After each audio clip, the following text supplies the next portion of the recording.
வணக்கம் மகளே. போன பகுதியோட தொடர்ச்சியா மார்க்சிய பார்வையில லெனின் இந்த ஸ்டேட்டை எப்படி தான் பாக்குறாரு அப்படிங்கறத பார்ப்போம். அதாவது லெனின் என்ன சொல்றாருன்னா, இப்போ இது வரைக்கும் இருந்த அரசுகள் எல்லாம் வர்க்க சமூகத்திலிருந்து ஏதோ ஒரு வர்க்கத்தோட நலனை நிலைநிறுத்துறதுக்காக இருந்திருக்கு. நம்ம முன்னாடியே பார்த்தோம். வர்க்க சமூகம்னா என்ன? ஆதிக்க வர்க்கம், அடக்குமுறைக்கு உள்ளார வர்க்கம், இப்படி ரெண்டு வர்க்கங்களா பிரிஞ்சிருக்கிறது தான் வர்க்க சமூகம். இப்போ முதல்ல ஃபியூடல் ஸ்டேட், அதாவது நிலப்பிரபுத்துவ அரசு அப்படிங்கிறது இருந்தது.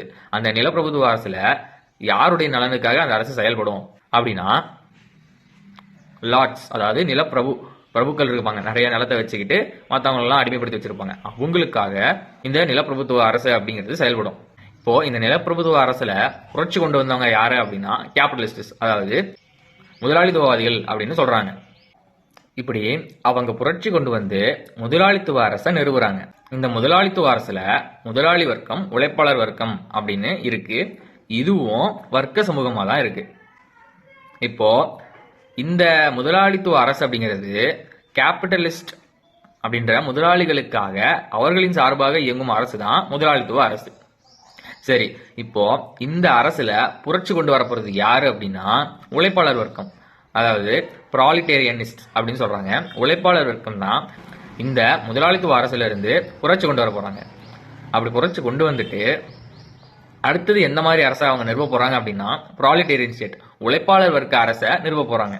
சரி, இப்போ இந்த உழைப்பாளர் வர்க்க அரசு யாருக்காக செயல்படும் அப்படின்னா உழைப்பாளர் வர்க்கத்துக்காக செயல்படும், அதாவது ப்ராலிட்டேரியனிஸ்ட் அவங்களுக்காக இந்த அரசுங்கிறது செயல்படும். சரி, இப்போ இந்த அரசுல புரட்சி வராதா? ஃபியூடல் ஸ்டேட்ல புரட்சி வந்துச்சு, கேபிட்டல் ஸ்டேட்ல புரட்சி வரும்னு சொல்றீங்க. அப்போ இந்த ப்ராலிட்டேரியன் ஸ்டேட்ல புரட்சி வராதா அப்படின்னு கேட்டா புரட்சி வர்றதுக்கு வாய்ப்பு இருக்கு. ஆனா அது ஒடுக்கப்படும், அதுக்குதான் இந்த அரசுங்கிறது செயல்படுது அப்படின்னு சொல்றாங்க. அதாவது இந்த ப்ராலிட்டேரியன் ஸ்டேட்ல முதலாளி வர்க்கம் புரட்சி பண்ண ஆரம்பிக்கும். அதாவது அவங்க கிட்ட இருந்து அதிகாரம் போயிடுச்சுல, மறுபடியும் அந்த அதிகாரத்தெல்லாம் மீட்டெடுக்க இந்த முதலாளி வர்க்கம் அப்படிங்கிறது முயற்சி பண்ணும்.